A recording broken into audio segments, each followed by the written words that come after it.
Saudações com o Pai do Senhor. Hoje nós iremos encerrar o nosso estudo sobre o livro de Lucas, né? Os irmãos podem ver que eu estou aqui num lugar diferente, mas é porque hoje é o último dia, né? Eu estou aqui usando um aplicativo da Bíblia Sagrada e nós paramos no capítulo 16. Primeiramente nós temos a parábola do mordomo infiel. Nessa parábola, Jesus ele fala sobre o mordomo que servia a dois senhores, na verdade. E essa parábola, o que ele quer dizer com isso foi que nós não podemos servir a dos senhores, por exemplo. Não podemos servir a Buda e a Deus. Nós só podemos servir a Deus. Então Deus falou aqui que só a um Senhor nós devemos servir, né? Esse é a primeira passagem. Meus irmãos, aqui nós temos, logo após, né, nós temos algumas afirmações de Jesus. Se a linguagem aqui estiver diferente da dos irmãos, é porque a linguagem desse aplicativo é atualizada. Aqui Jesus fala, né, ele fala algumas afirmações, como diz no próprio título. Como, por exemplo, ele fala que o que é tudo para a gente, aquilo não é nada para Deus. Por exemplo, aqui, né, nós temos que nesse versículo aqui onde está marcado de vermelho, para as pessoas vocês parecem bons, mas Deus conhece o coração de vocês, pois aquilo que as pessoas acham que vale muito não vale nada para Deus, né? Então nós temos aqui algumas afirmações de Jesus.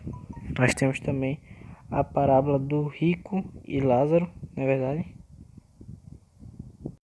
Que os irmãos conhecem muito bem, que essa parábola é bem famosa, né? Que havia um rico e havia Lázaro, que era pobre, na verdade. E o rico ele não ajudava Lázaro, e quando o rico morreu, a fortuna do rico ficou para Lázaro, né? Nós temos também, cadê? Acabamos o capítulo 16, na verdade. Agora nós vamos para o 17.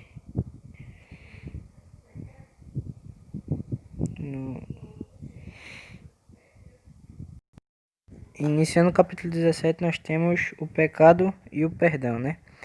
E nessa passagem Jesus fala que sempre haverão pecados, só que Deus sempre vai perdoar, na verdade. Nós temos também a fé, né? No capítulo 17. Os irmãos perdoem aqui porque eu errei aqui, mas logo após isso nós temos Jesus cura 10 leprosos, né? Que também é famosa, que é a passagem que fala que Jesus curou 10 leprosos, né? Que tinham a famosa lepra, né? E Jesus curou eles. Nós também temos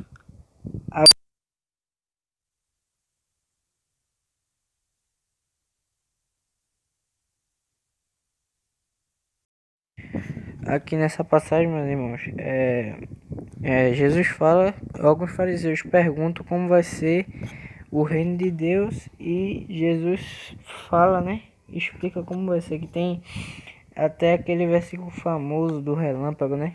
Que, se eu não me engano, está por aqui. Deixa eu procurar aqui rapidinho.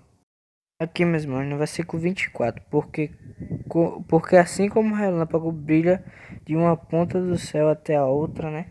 Que é na linguagem das nossas Bíblias, né? Como estamos acostumados a falar, do Oriente para o Ocidente, não é verdade? Então, ele conta aqui como vai ser em detalhes, né? E esse é o capítulo 17. Agora vamos para o capítulo 18.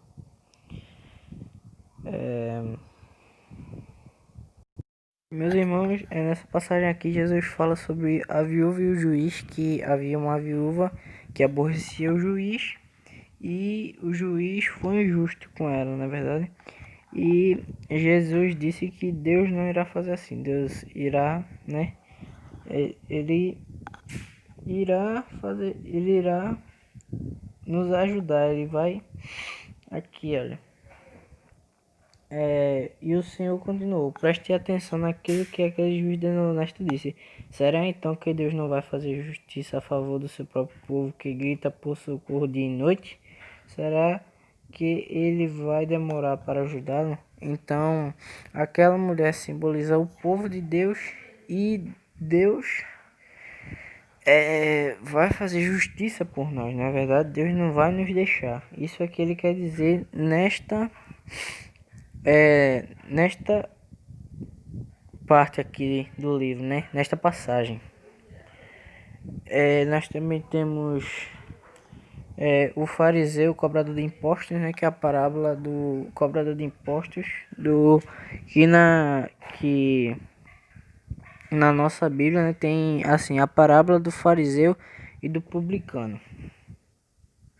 E nessa passagem Jesus fala sobre o fariseu e o cobrador, né? Que o fariseu ele ora agradecendo a Deus porque ele não é como pecador, que ele não é nada disso. E o cobrador de impostos ele ora se humilhando perante Deus. Ele ora dizendo: tem misericórdia de mim, Senhor, pois sou só um pecador, né? E Jesus, ele termina dizendo nessa parábola que, né, aquele homem, o cobrador de impostos, ele ficou em paz com Deus, porque quem se engrandece será humilhado e quem se humilha será engrandecido, né? Tem aqui falando. Também nós temos Jesus e as crianças, né? Que, né? É outra passagem aqui. Não, desculpa, eu errei de novo. Nesse caso aqui é um moço rico, né? Que na nossa Bíblia está o jovem rico, né? Nessa passagem é aquela, né, clássica também que Jesus diz para o jovem vender tudo que ele tem e ir com Jesus, e o jovem sai de lá angustiado, que o jovem faz uma pergunta a Jesus e Jesus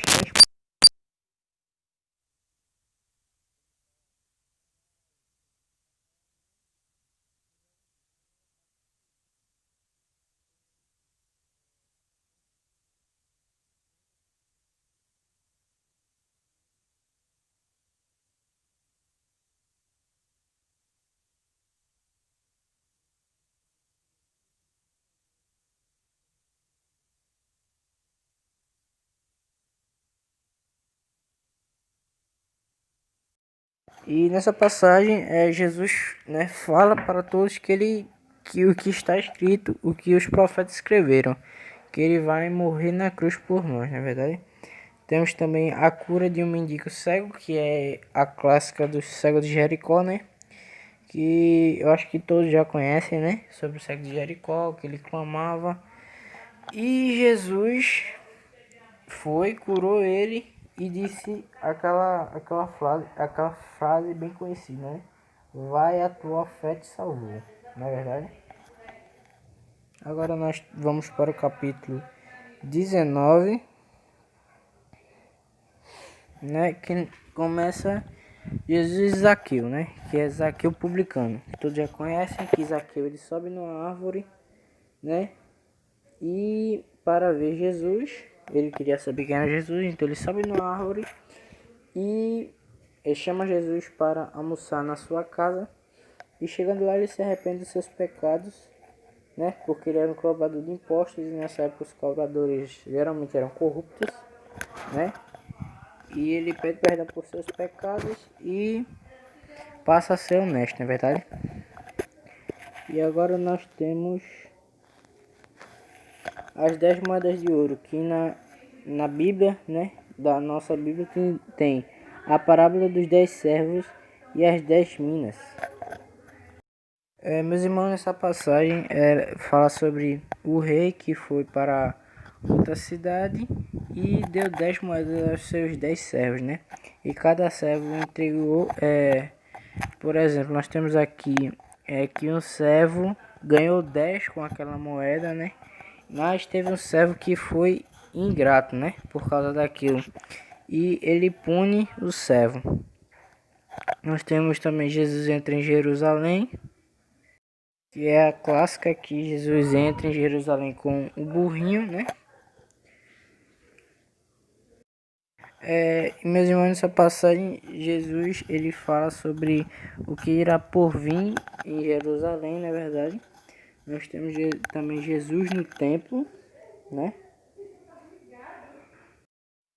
Meus irmãos, nessa passagem é aquela passagem famosa que Jesus expulsa todos os vendedores do pátio do templo, né?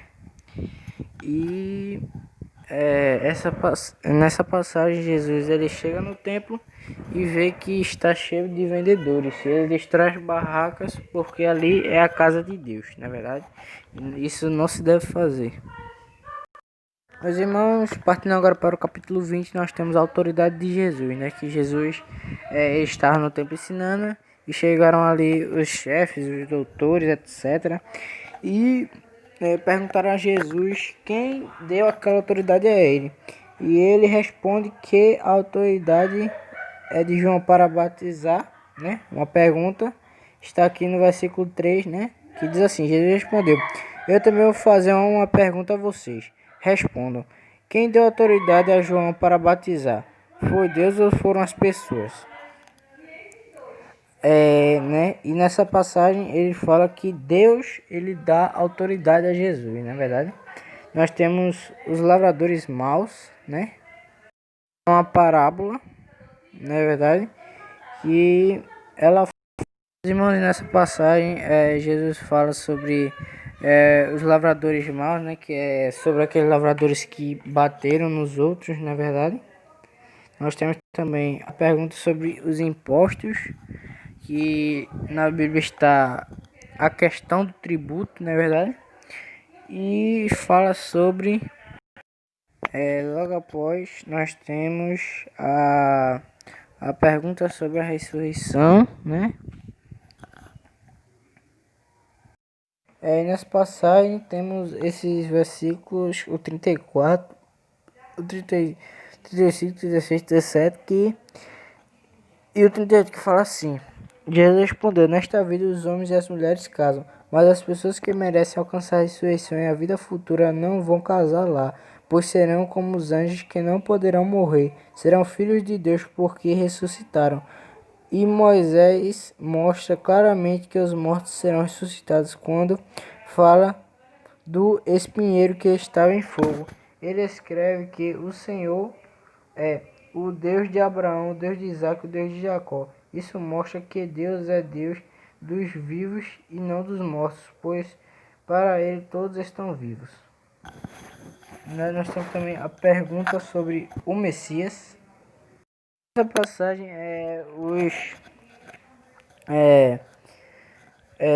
Jesus ele pergunta sobre se o Messias é descendente de Davi, não é verdade? Estamos aqui, como se pode dizer que o Messias é descendente de Davi? Pois o próprio Davi diz assim no livro de Salmos: o Senhor Deus disse ao meu Senhor: sente-se do meu lado direito, até que eu ponha os seus inimigos como estrado debaixo dos seus pés.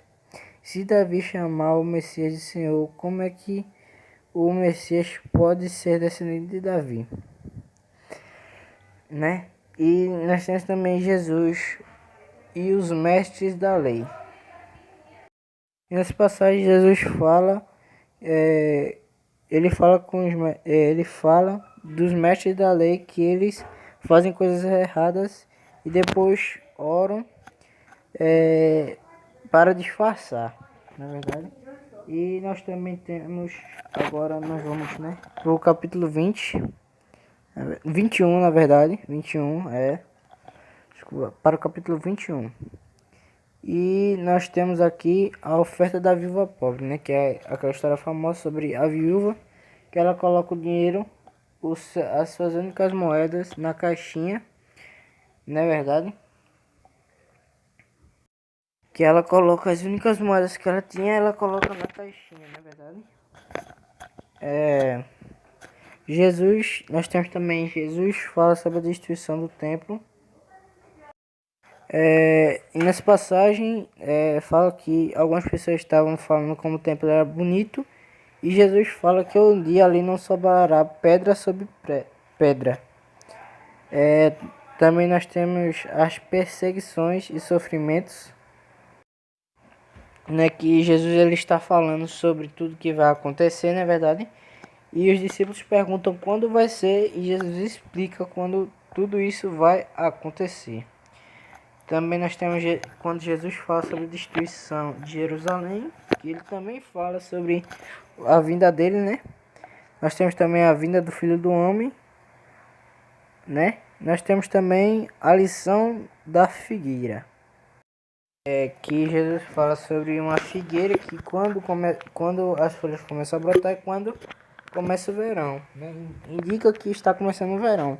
E ele diz que do mesmo jeito vai ser a vinda do Filho do Homem, né? Irmão, só para ressaltar, esse daqui está com títulos diferentes, só que na nossa Bíblia, né, está o sermão profético, né? Esse é o famoso sermão profético que fala como vai ser. E nós temos também a necessidade de vigiar, que Jesus fala, né, que nós devemos vigiar para quando ele voltar, não é verdade? Agora partindo para o capítulo 22 do livro de Lucas. Aqui 22. Nós temos aqui o plano para matar Jesus, na verdade. Que nós temos aqui que fala sobre, que é uma pequena passagem que fala que faltava pouco para a Páscoa e estavam planejando de como matar Jesus. E nós aqui já começamos, né, a entrar na morte de Jesus. Nós temos aqui quando Judas traz Jesus, né, que é aquela famosa, né, que Judas dá o beijo em Jesus, que é o sinal que indica quando os guardas deviam ir para matar Jesus, na verdade.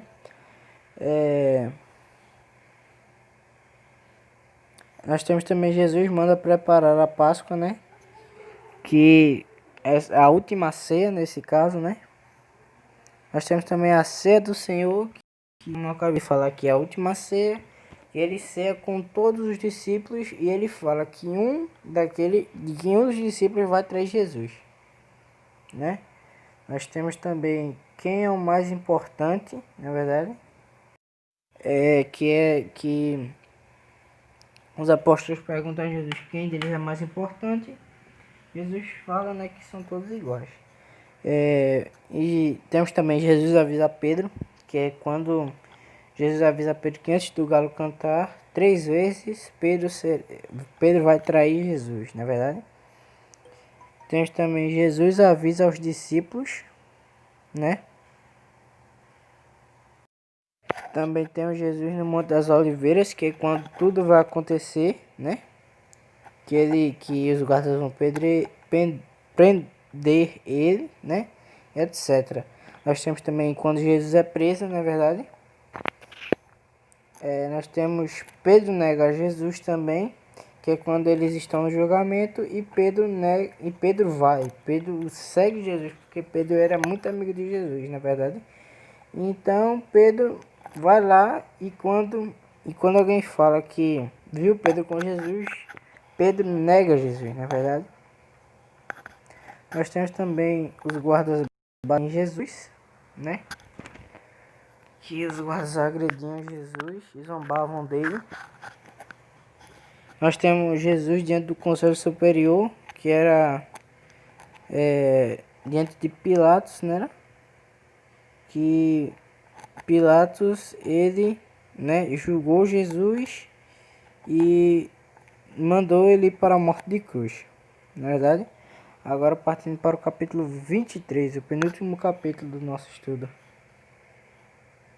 né? Vamos lá. Temos aqui Jesus diante de Pilatos, que é quando ele foi frente a frente com Pilatos. Temos também Jesus diante a Herodes, que era o rei, né? Temos também Jesus é condenado à morte, que Pilatos, né, reuniu os chefes e os sacerdotes, os líderes judeus e os povos, e condena Jesus à morte, né? Temos também a crucificação de Jesus, que é quando o próprio Jesus é crucificado, na verdade. Quando Jesus ele é crucificado. Nós temos também a morte de Jesus, na verdade, que ao meio-dia, né? Nós temos aqui que ao meio-dia o sol parou de brilhar. Então nós temos aqui, né? O sol parou de brilhar. Nós temos, né? Que uma escuridão cobriu a terra até as 3 horas da tarde e a cortina do templo se rasgou pelo meio. Então o que isso quer dizer? Que depois que Jesus morreu, ele nos deu a oportunidade de poder ir para a igreja, na verdade, ir adorar a ele, porque ele morreu na cruz para nos salvar e ele pagou os nossos pecados. Se não fosse por essa morte, nós estaríamos em eterna dívida com o pecado, mas Jesus pagou tudo, não é verdade? Nós temos o sepultamento de Jesus, na verdade, que Jesus é sepultado, tudo, e que colocam uma pedra, na verdade, no sepulcro dele. E agora partindo para o 24, né? Nós vamos para o último capítulo do nosso estudo. Na verdade, nós temos a ressurreição de Jesus, que, como nós sabemos, no domingo, na verdade, ao terceiro dia, Jesus ressuscitou dos mortos, na verdade, que os discípulos foram até lá ver o corpo, só que, na verdade, todos nós sabemos que quando eles chegaram lá, eles saíram por aí dizendo que Jesus já havia ressuscitado. Na verdade, essa foi Maria Madalena. Maria, na verdade, o que aconteceu realmente com os discípulos foi que eles viram um homem no caminho e chamaram ele, né, para jantar com ele, pois já estava tarde, no caminho de Emaú. E depois disso, e ao partir o pão, eles perceberam do jeito que Jesus partiu o pão e no jeito que aquele homem partiu, perceberam que era Jesus e saíram anunciando que Jesus havia ressuscitado. E nós temos aqui o que eu acabei de falar, né, que é no caminho de Emaú. E Jesus aparece aos discípulos, na verdade, que antes de Jesus ressuscitar, ele aparece aos discípulos e ainda fica um tempinho aqui na terra para depois subir para o céu. Na verdade, e Jesus é levado para o céu, que é quando Jesus finalmente volta para o céu, onde era o seu lugar, né, inicialmente. Então nós temos aí, meus irmãos, o estudo do livro de Lucas. Eu espero que os irmãos tenham gostado. E Jesus, meus irmãos, ele quer salvar vocês, porque ele morreu na cruz para pagar os pecados nossos, os nossos pecados, na verdade. E se não fosse ele, nós não iríamos para o céu. Foi por causa dele, então é por causa dele que nós estamos aqui hoje adorando a ele, não é verdade? Então, meus irmãos, quem aí estiver assistindo que não for evangélico, na verdade, aceita Jesus como seu salvador para ir para o céu, na verdade. E eu agradeço por esse estudo e por essa oportunidade. Agradeço primeiramente a irmã Anne e agradeço a todos que viram até aqui. Irmãos, me perdoe se não ficou muito bom para vocês, né? Eu espero que os irmãos tenham gostado e a paz do Senhor para todos.